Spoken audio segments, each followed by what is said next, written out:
Deion needed to upgrade the guys in the trenches badly, and I think he really did a good job of getting some prime beef in there. Guys who played on the offense line in games have a lot of experience now. Now that we need to see if they can be cohesive.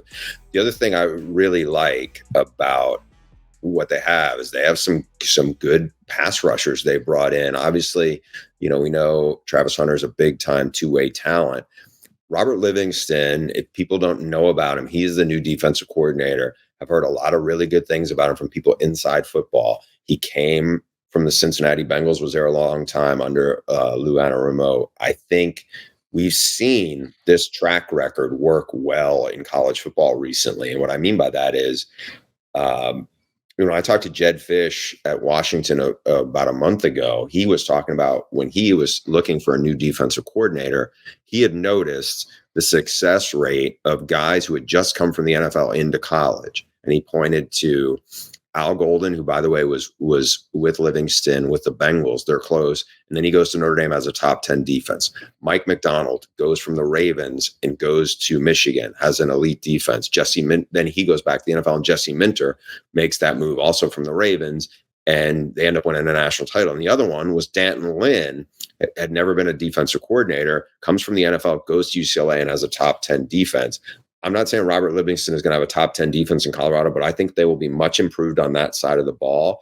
And I think that they will be able to do a much better job of protecting Shedeur, because, he's a really good player. It's just really hard to keep, he wore down at the end of the year. We had a game when I was in studio. It was a Friday night game against Washington State, and they were just pummeling him. It was a cold, ugly night. I think Deion was sick at that point. He looked miserable there, and they didn't hold up. But I think that, again, I'm not ready to say they're going to win the league. I'm not step out there that far, but I think they went from awful the year before he got there, a 1-win team that wasn't even competitive, to 4 wins and being very competitive. I think they can win 8+ games this year. The schedule is not easy.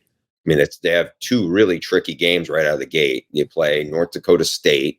There's no joy in playing a powerful team from an FCS program because you don't get much credit if you beat them. And they got Nebraska, who they beat last year.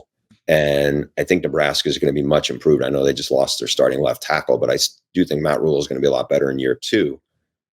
Having said all that, I like Colorado. I think they're a potentially very good team, especially if they get on a roll.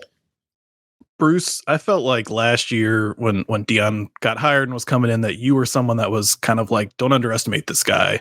And before anyone had really seen him, and even before all the hype had started, I felt like you were talking about he has a lot of respect in football circles and coaching circles. Is that what you see? Maybe I get all the attention and the flash that's going to follow him, but the Livingston hire, some of the moves they made in the portal, do you think that speaks to maybe some of that football coaching ability that people have underestimated from him that he's showing here this first offseason, full offseason that he had? Yeah, he's much more dialed in the pro football world than I think a lot of us in the media probably.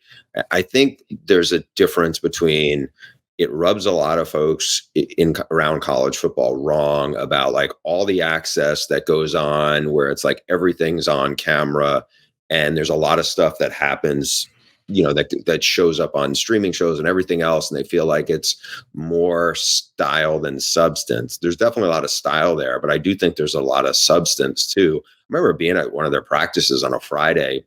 It was before they played Nebraska, and he was way more engaged in terms of really hands-on with the players. And we're talking about one of the greatest defensive players in the history of the game.